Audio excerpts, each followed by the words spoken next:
Portions of the following program may be pre-recorded.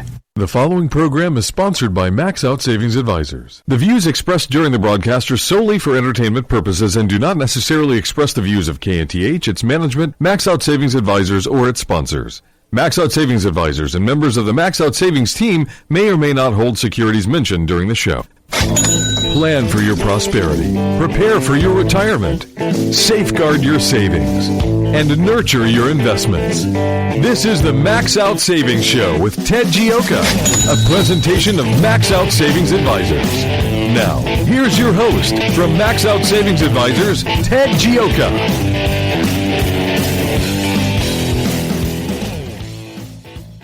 Welcome to the Max Out Savings Show. I'm Ted Gioka, and we're talking savings, investments, and your retirement here on the Max Out Savings Show. Our show is all about saving money, building up wealth, and understanding the world today.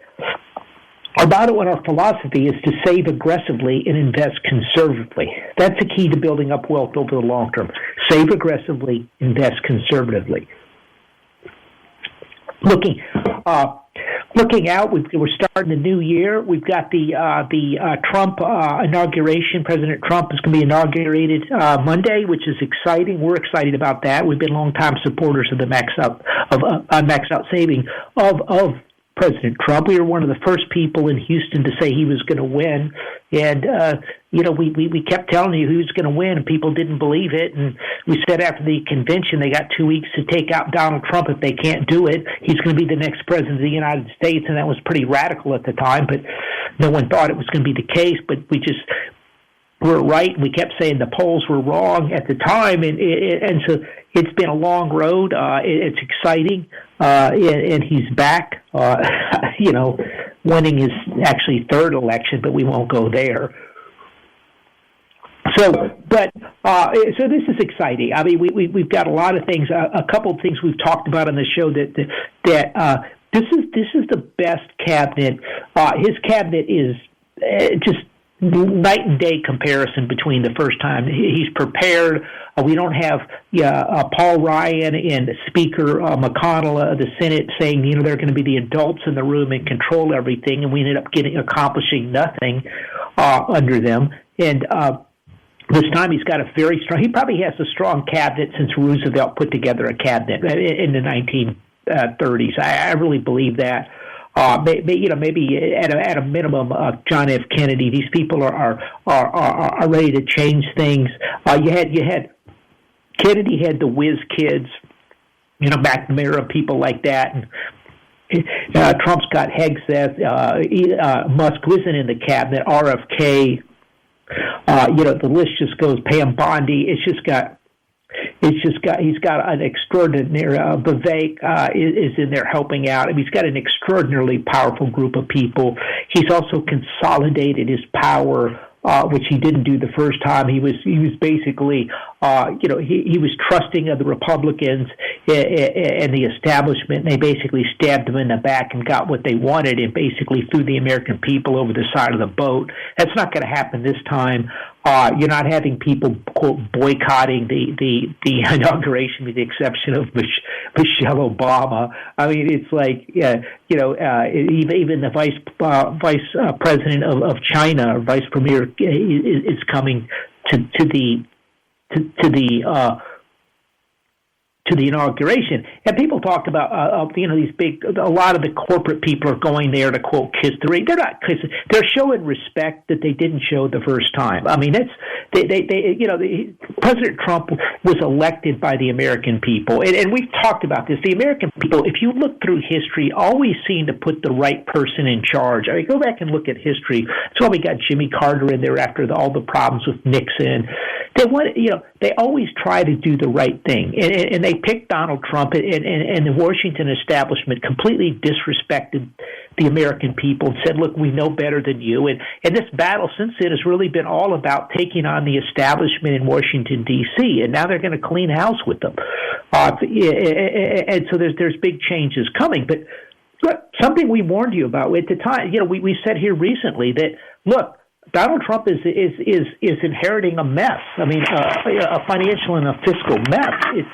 Janet Yellen, yesterday she said the U.S. is going to hit their debt ceiling one day after Donald Trump's inauguration. What are the odds of that happening? These people, Biden administration have run through money at an extraordinary rate. Nothing to see here, no problems whatsoever. Then they throw all this stuff into Trump's lap, and President Trump is inheriting a mess, and we've been saying this. And this is one of the reasons we're a little cautious because Janet Yellen, who just did this, Treasury Secretary, she borrowed money last year. She doubled the amount she borrows less than 1 year because she didn't want to push up long-term rates for the election.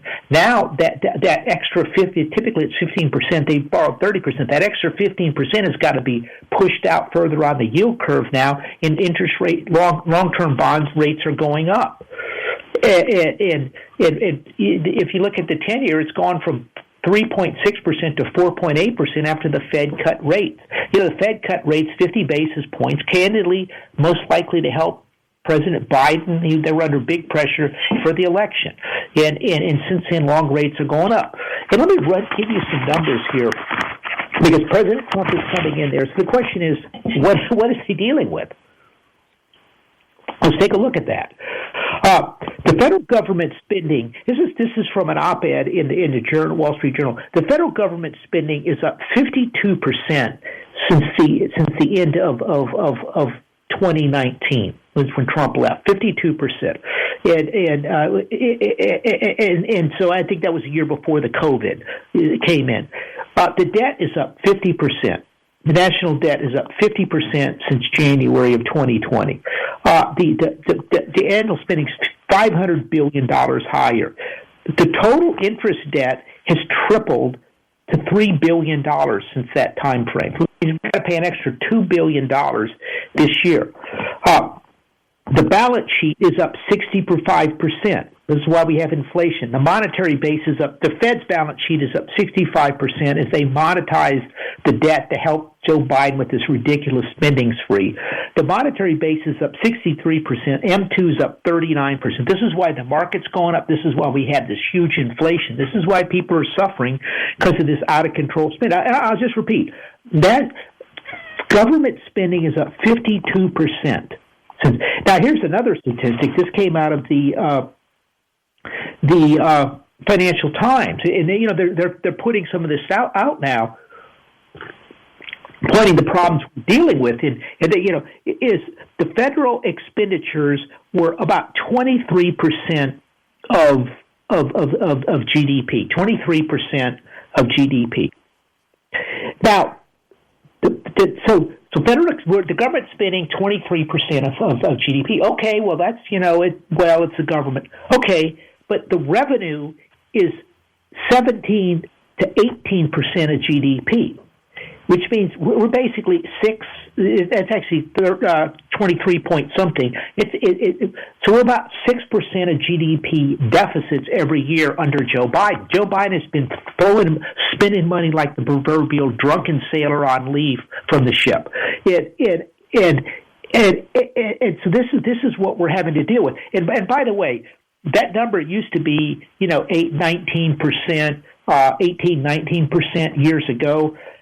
But it's gone up. Now, the revenue, 17 to 8%, it's been that way for a decade or so.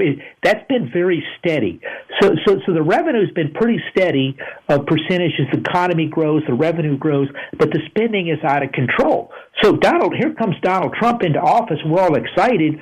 All of a sudden he's got to hit we hit the debt limit the day after his election. He's looking at a 6% of GDP deficit. It's not because they spent a bunch of money up last year for the election, which they typically do.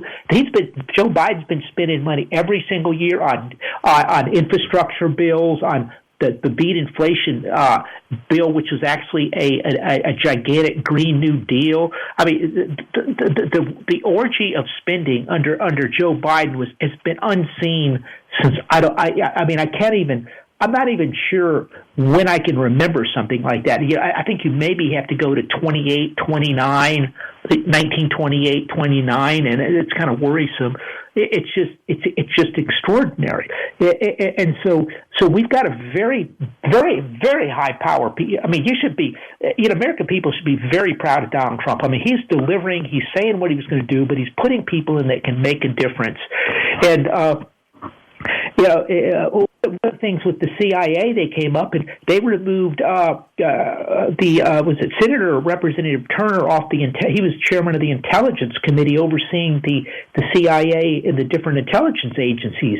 He got removed and moved from the panel by Speaker Johnson. These people are serious about making changes, making people responsible. Candidly, I'm sick of hearing about the CIA. I mean, the CIA ought to be one of those places should be, seen or not heard. I mean, you shouldn't hear a word about the CIA. The CIA should be this background organization, and it shouldn't be every time there's some problem in the world, people blame the CIA for it because, quite frankly, half the time they were involved with it in the first place. They shouldn't even be involved. They shouldn't be involved in the inside of the United States of America and the 50 foreign intelligence agents, experts that confirm that Hunter Biden's computer, what was that about?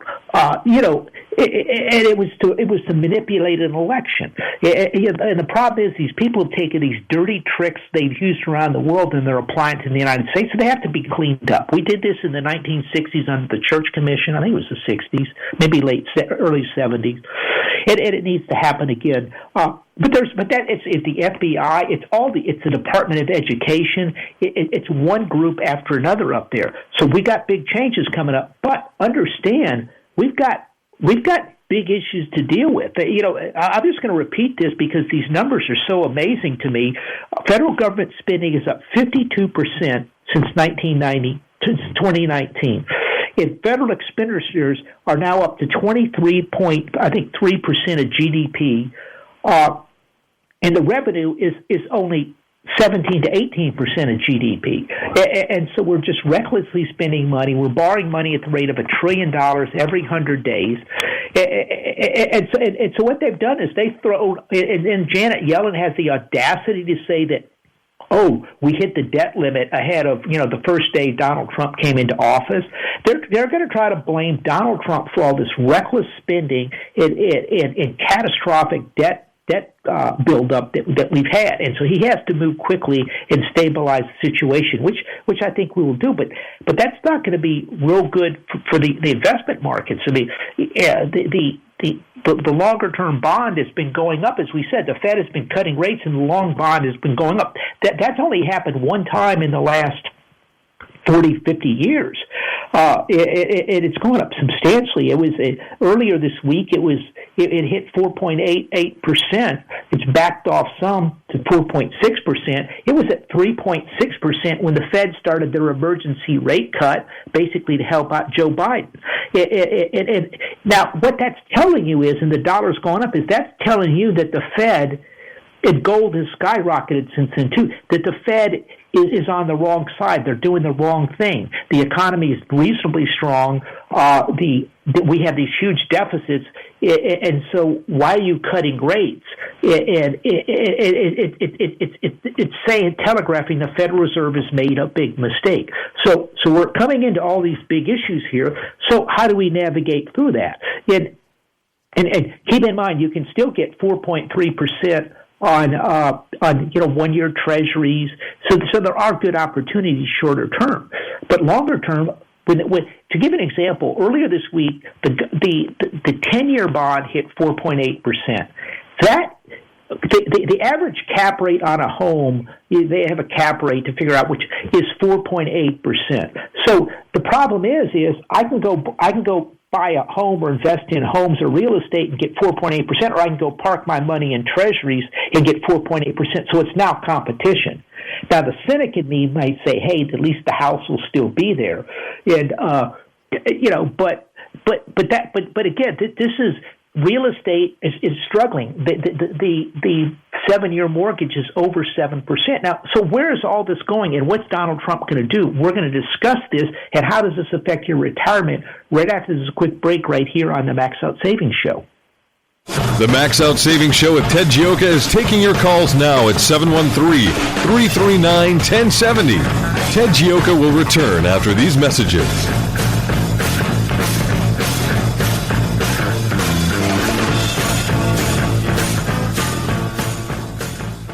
Hi, I'm Sam Malone, the owner of Houston's cutting-edge media company called 512 New Media. At 512 New Media, we create amazing videos that companies use on their websites, telling their story in bold colors with exciting animation and graphics. At 512 New Media, we also shoot television commercials and instructional videos. And if you want to show off your business from the air, we're ready to go with our drone video aircraft. Let us help you create your media message. We're online at 512newmedia.com or call 281-822-8803. 512 New Media is Houston's only media creation and distribution company that's actually owned by someone who's currently on the air. And that gives us an incredible edge when creating content for consumers to use on their laptops, tablets, and smartphones. Standing by to create your message, we're 512 New Media, 512newmedia.com. Hi, this is Ted Gioka of the Max Out Savings Show. Our motto and philosophy is to save aggressively and invest conservatively. The world is changing at a faster rate than any time in the last 50 years. The investment world has changed. Have you changed? Inflation will destroy your retirement. It is a different world that requires different strategies and ideas. The era of indexing and investing is over.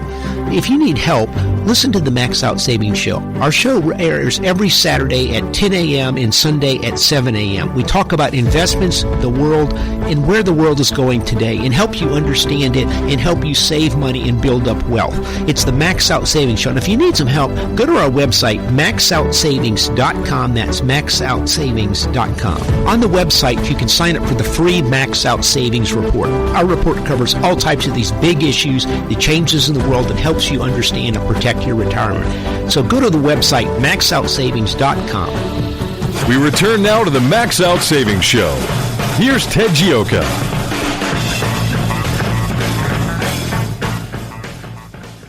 Welcome back to the Max Out Savings Show. Now, okay, we just talked about we're talking about President Trump coming in. The inauguration is next week. It's exciting. I almost wish I was there. But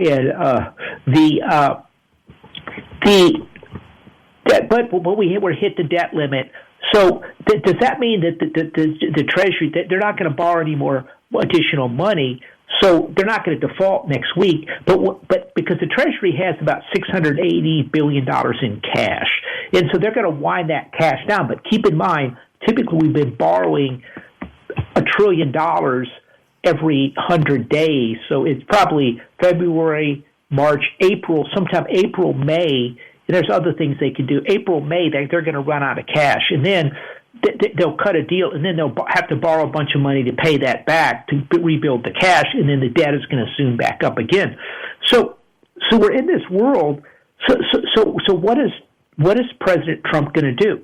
In a couple things, it's pretty clear he has to get the spending under control. Inflation is rising. The CRB index is up substantially since the Federal Reserve cut the Fed funds 50 basis points. And just to give an example, it's run up from. Let me see something. I looked at this a few minutes ago.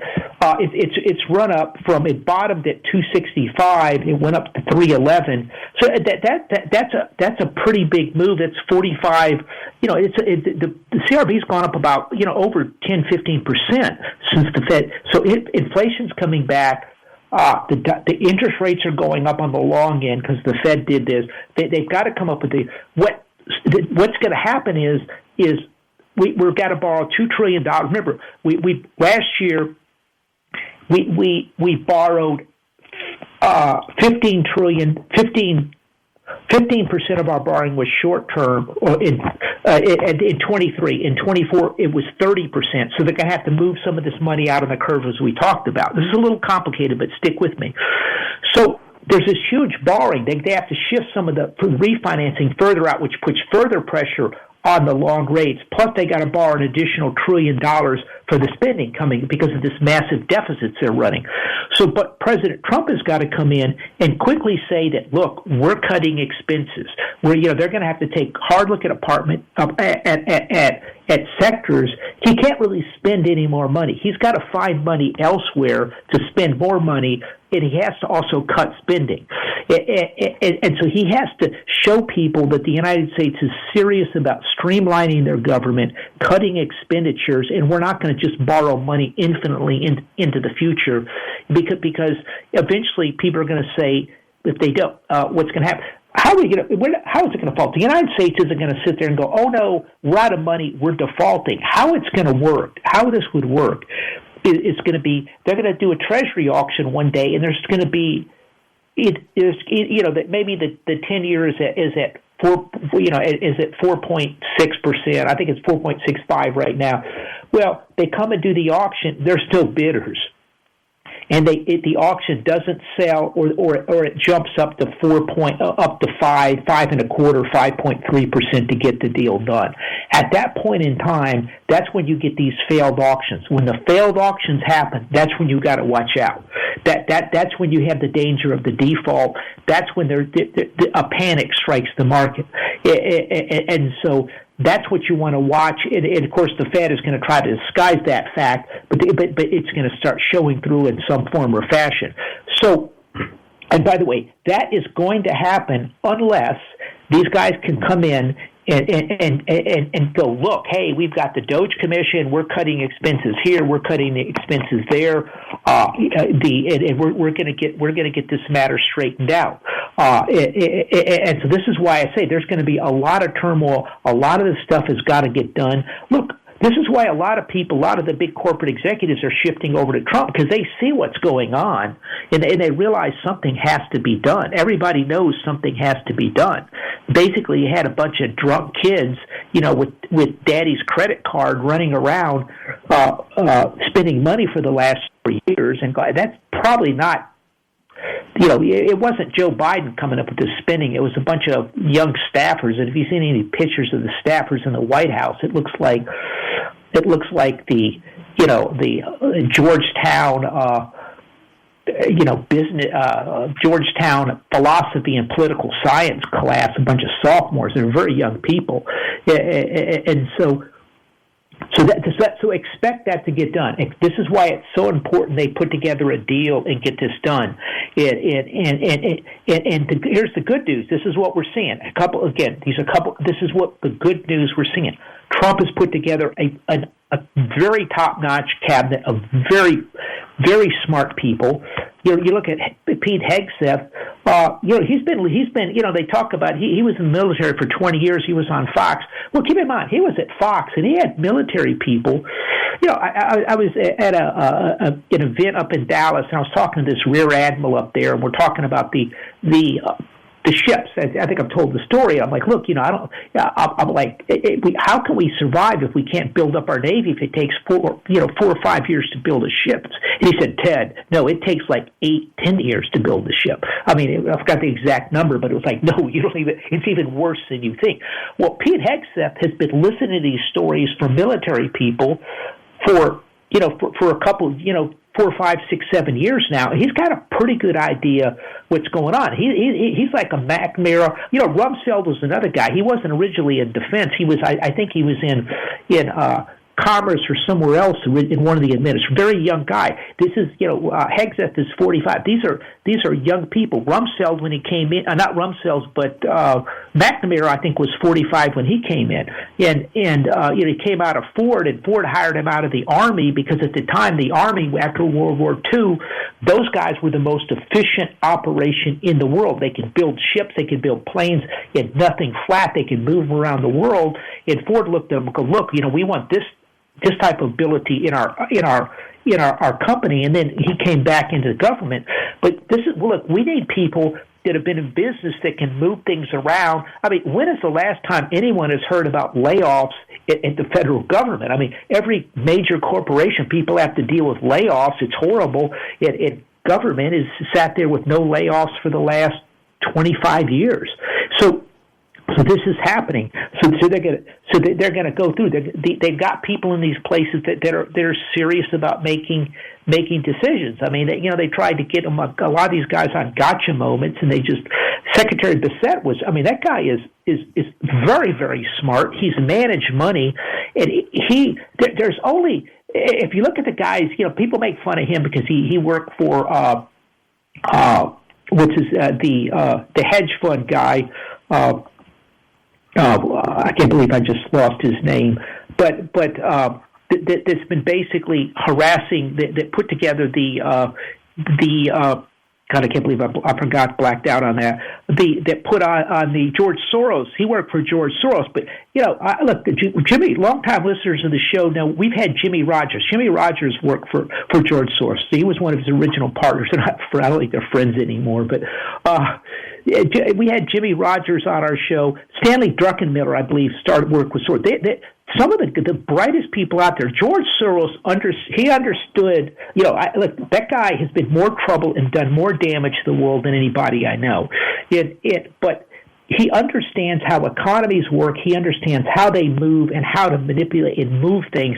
And so it's really important with Bissett coming in that we have somebody that understands markets and stuff, because this is a complex thing that's got to be navigated through, and there's a lot of things that have to be put in place. I mean, and we need that type of thinking. I think a lot of our thinking at Max Out Savings Advisors really is close to how Soros thinks in many ways. And Soros made enormous amounts of money. His politics are worse than communism. But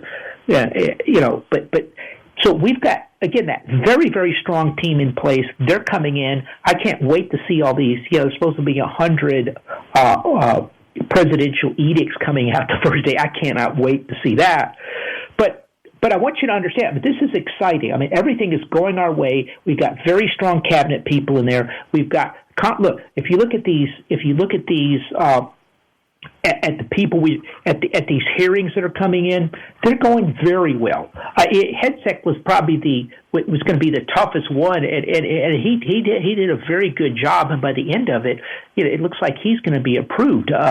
And what that's telling you is look, the Republicans are pulling together. They realize. I mean, this is literally one of those, either we all hang together or we hang together or we hang together. I mean, it's going to be hung together. The Democrats. One of the things you look at Joe Biden. I mean, for all the talk about Joe Biden, people making fun.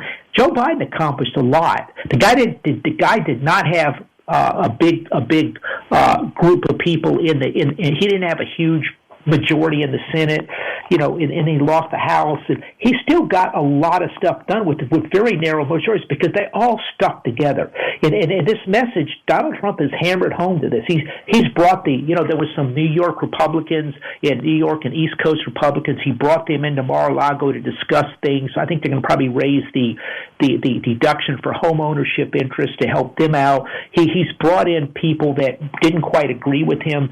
The message is, look, you guys we're all sticking together. If you're not, you're out. We will primary out. You will be gone. And they're sticking together, which is very important because if you stick together, you can accomplish enormous amounts. And this is something that the Democrats have understood. The Republicans have just been clueless on this. So these things are coming. I cannot wait to hear how it goes with RFK. That's really exciting. I'm a big believer that they need to clean up the food industry, the drug industry. The vaccines, was horrible what they did to the people with vaccines. And, I've talked to numerous people who have had adverse reactions to the vaccines. And by the way, he's not against vaccine. It's just, look, you got to test the vaccines, and they have to actually work. But in the food, what's remarkable? I saw a thing the other day that cancer rates are going up in the United States of America. With young people, this is a real concern. People are dying younger, and they've identified the cause is bacon and meat. I'm like, really? Okay, well, all you have to do is go, wait a minute. Back in the 50s and 60s, it causes Alzheimer's. That's what it was. Oh, you're like, wait a minute. In the 50s and 60s, everybody ate bacon and meat, and they didn't have these problems. They didn't have everyone catching Alzheimer's or these other dementia issues. It's not the it's the additives that are going in it. There's something wrong with these additives. That's what they're not looking at. I was looking for autism. They said it's pesticides and things. Well, if you look at the autism, or they blame it. It's on like there's pollution or something. Well, if you look at autism has just skyrocketed. Well, back in the 50s and 60s, you go back. The pollution was horrible. There was numerous people with dirt floors in places. I mean, the water wasn't that great and everything. They didn't have the autism, so it's not the pollution. If you look at the autism rates, it's really big up on the East Coast. Well, that's telling you it's probably not pesticides, because otherwise all these farmers every one of the kids would have autism, but they don't. So you gotta analyze these things and take an honest look. And if you find out something causes it, if it's a big politically powerful group, it's too bad. So that we've let politics, and it's not quite frankly Republicans or Democrats.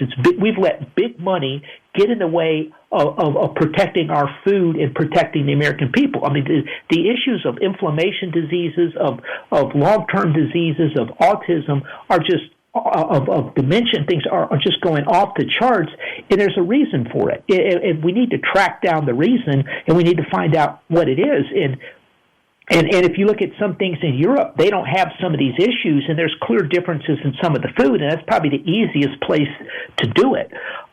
So this is, there's a lot of exciting things happening. The Department of Education, you could give grants and give them back to the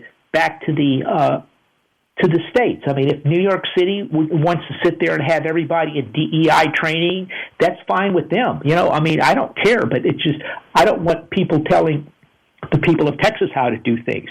So all of these things are happening.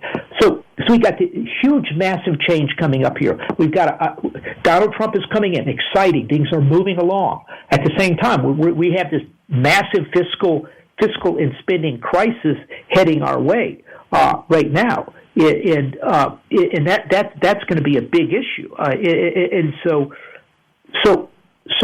in addition, we have the LA fires. This is another big event. This is the biggest, looking to be a bigger national disaster than Katrina, and because the things flooded out, there aren't a bunch of shotgun shacks, but they're some of the most expensive real estate in the United States. By the way, I didn't mean all the houses in New Orleans are shotgun shacks.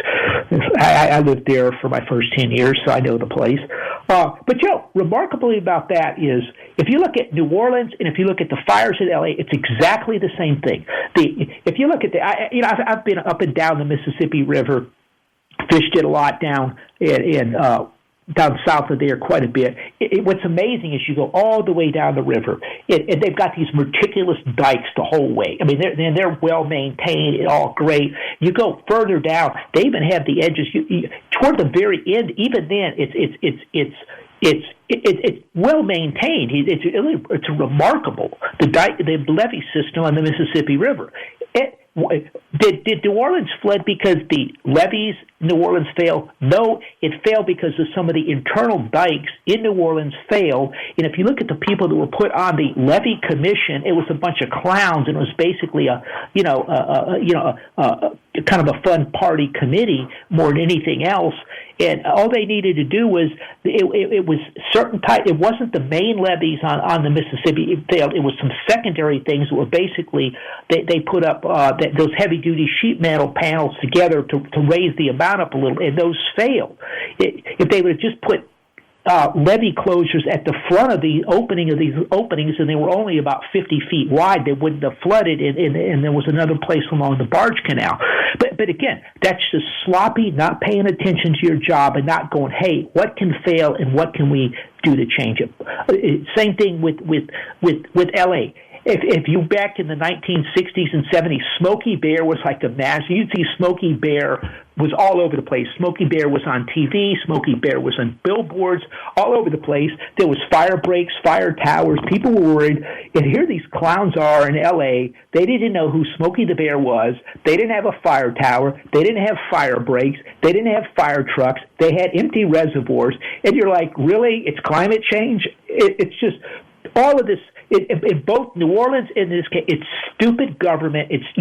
When you're dealing with a bunch of clowns. Donald Trump doesn't have a bunch of clowns in that cabinet. They're bringing in very strong people. There ain't no DE hires there. They're not worried about the spotted newt toad. They're going to sit there and protect the American people. The spotted newt. They're going to protect the American people, and so this is a big thing. But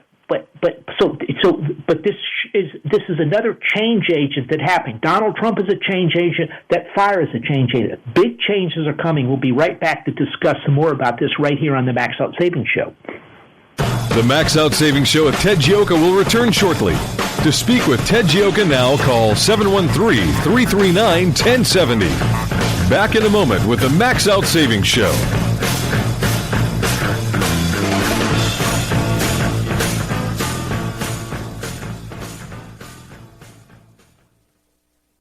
In the 1970s, the big song was the Bee Gees' Staying Alive. Well, it was difficult back then to stay alive if you were a retiree. Inflation was running rampant, and since then, over the last 25 years, it's gone away. Well, inflation's coming back, and it's going to endanger your retirement. If you're a retiree, inflation is your biggest enemy. Hi, this is Ted Gioka of the Max Out Savings Show. If you need help with your retirement, I'd like to help you out. Go to maxoutsavings.com. That's maxoutsavings.com, and we'll show you how you manage through inflation. Don't let inflation destroy your retirement. Hey everybody, Charlie Kirk here. Ted Gioka, the founder of Max Out Savings Advisors, always says, save aggressively and invest conservatively. He specializes in helping people grow their retirement account with as little risks as possible. Ted combines working knowledge with the intuition gained from over 25 years of experience of value investing in the stock and bond markets for retirement accounts. Like you, Ted is deeply conservative in life and in his investment approach. His risk strategy allows him to anticipate market downswings to protect your money. Ted is also the conservative host of the Max Out Savings Show. You can listen to him every Saturday morning at 10 a.m. right here on The Answer. If the idea of saving aggressively and investing conservatively appeals to you, the best way to get to know Ted is to call him. The number is 713-627-0400 or visit maxoutsavings.com. That is maxoutsavings.com. Call Ted right now, 713-627-0400 or visit maxoutsavings.com. This is Ted Gioka, host of the Max Out Savings Show, one of Houston's most popular financial radio shows, celebrating over a decade on the air in Houston, Texas. With stocks at record high valuations and interest rates near record lows, you need to have your guard up. You need to have a plan to manage risk to your retirement. Do you? At Max Out Savings Advisors, we have a risk-based value investing approach to your retirement. If you would like some help managing your retirement, go to maxoutsavings.com to set up an appointment. That's maxoutsavings.com. If you can snap your fingers, you can find this radio station. So the next time you want to listen to us, your smartphone is now your smart radio. We're always on. This is AM 1070, The Answer. And now, more of the Max Out Savings Show with Ted Gioka. Welcome back to the Max Out Savings Show. I just want to talk about another one of our sponsors, Rangoni Alto Gin, which is a fine botanical gin out of the Italian Alps. They've been brewing this stuff for hundreds of years up there, and they put together one of the finest botanical drinks in the world. You can get it at Specs, Total Wine. It's called Rangoni Alto Gin. And you can see the bird. There's a kingfisher on the label, so look for the bird on the label. It's a phenomenally good drink. And a couple other things. If you got any questions or comments, you can give us a call, 713-339-1070. And also you can catch our podcast as well. We're getting a lot of demand for a podcast. We're going to try to expand that this year. We've got a lot of people listening to the show, and I really appreciate everybody. So we're talking about the L.A. fires, too. This is a change point. This is going to alter the politics in California, I believe. There's certain change points where people are deeply affected. And if you look at California, there's like 14,000 people have lost their homes or something like that. That means you're probably looking at 30,000 people. There's probably another 150,000 people that had to evacuate, that scared they might lose everything. And then you have a couple million that were watching. They're going, oh, my God, I can't believe what just happened. it emotionally scars people to some extent, and I think they're going to want big changes out there. I think the mayor should resign. I think Gavin Newsom resign. I think Donald Trump should go out there and say, I'm not going to give anybody a dime until I see a program to stop these fires. If I were the insurance companies, I would band together and I'd say we're cutting off all insurance at the end of 2025 for homeowners unless California comes up with a concrete proposal to minimize these fires across the state. And it's just. Again, it's incompetence is what it is. I mean, having the water reservoir empty for a year, it's just stupid things from stupid people. And people ought to resign. They need to be gone on it. I think President Trump. I think we should not give them money until they come up with a plan. I think people should have to resign. This has caused a lot of people a lot of damage and heartache. And it's, look, everybody makes mistakes, but it's not like who knew a fire could burn in California. They had a warning. Donald Trump warned Gavin Newsom about keeping the forest clear, and he didn't do it. Now, a bit of good news on it. It's not really good news, but typically LA has some of the highest. The real estate costs are very high, and the percentage of the land value to the house is some of the highest in the country. It's about 60%. So when you hear this $3 million house went up in flames, easier $2 million house, you're probably looking at $1.2 million just for the lot. And so particularly on the more lower end homes, the $1 million homes, a lot of it was the lot. And so these people, there's a lot of people uninsured out there. And because, for whatever reason, and so they're going to get funds back from that. It's just not a good situation. It's an enormous amount of rebuilding, and they're very expensive houses. This is going to probably slow down employment for the next couple months in the economy, 1 or 0.2% to 0.3%, but then there's a massive rebuild, and these homes are going to take time, and it's just going to be disrupted. But this is another change agent. These big change agents have suddenly hit the country. So I think for 2025, we're going to see a lot of volatility in markets, in different markets. If you just look at oil, the year has already started, and if you look at oil prices are already up 8%. Gold is up 4%, silver is up 6%, natural gas is up 13%. So we're really seeing gasoline is up 5.6%. The CRB index has gone from about just under 300 to 310, so that's about 3. So it looks like inflation is continuing. That adds to that additional volatility in here. I think sometime in probably March, President Trump is going to they're going to try to put together either two bills or one big bill. The problem they run into is, we said we're going to hit the budget limit the day after the inauguration. They're probably going to be able to go to maybe April, May time frame in there at the best case. So likely this is going to go up to the budget deficit again, where they run out of money, because it's going to take some type of crisis to really force through big changes. Look, it's painful when you have to cut. What we've been doing over the last couple of years, anytime there's a crisis, the government's going to shut down, we're going to run out of money over the weekend, we'll quit paying Social Security, we can last a week or two, and then are we going to default? Moody's might cut us back, and then they go, we're cutting spending 1%. And it's like, wait a minute, aren't you raising it for inflation 3%, so it's only going up 2%? This is not going to work this time. The investors around the world are going to watch closely to see, hey, is this going to spiral out of control into a debt-fueled hyperinflation, or are these guys going to do something to try to shut this down?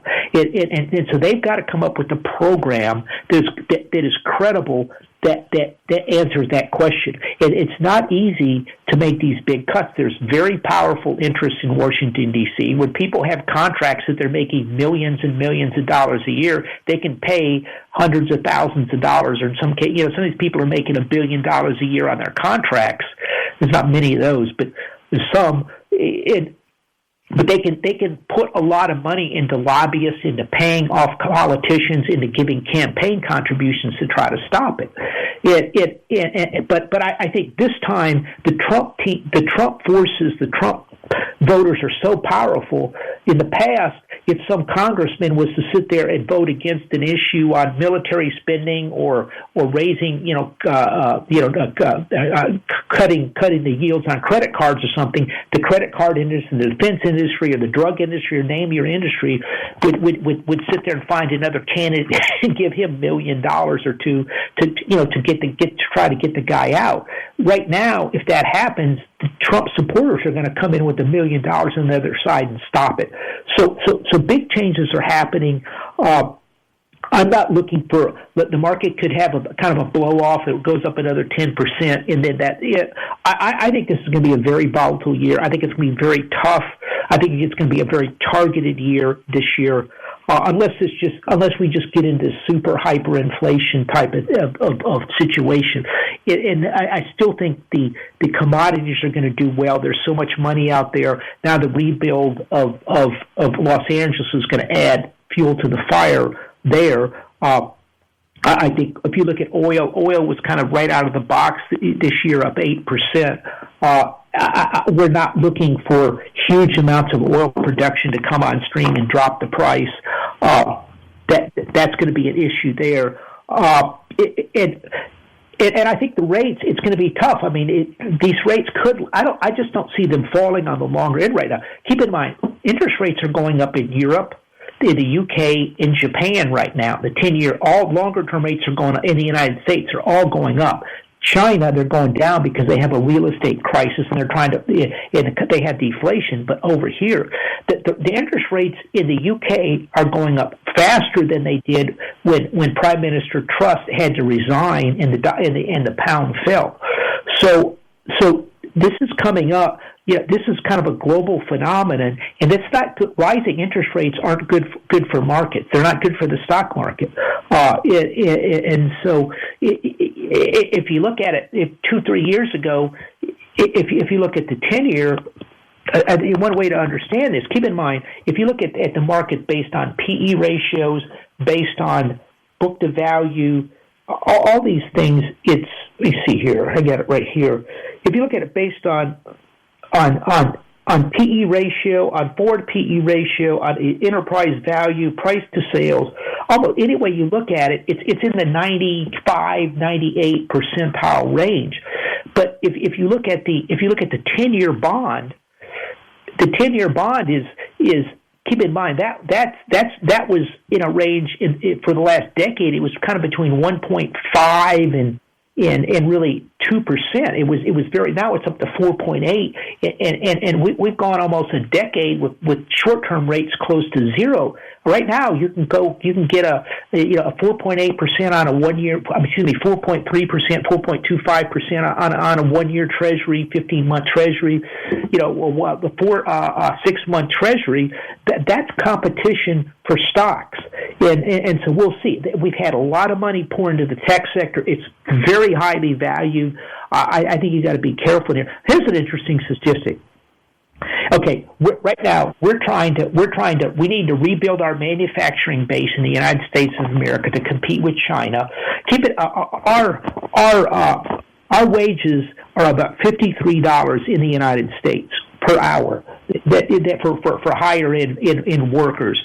In Japan, they come out, they're $21 an hour. In China, $10 an hour. How can we compete with these people? The only way we can do it is with robotics, with automated factories, and building these things out to transfer the production back to the United States. With all the technology, we have the ability to do that.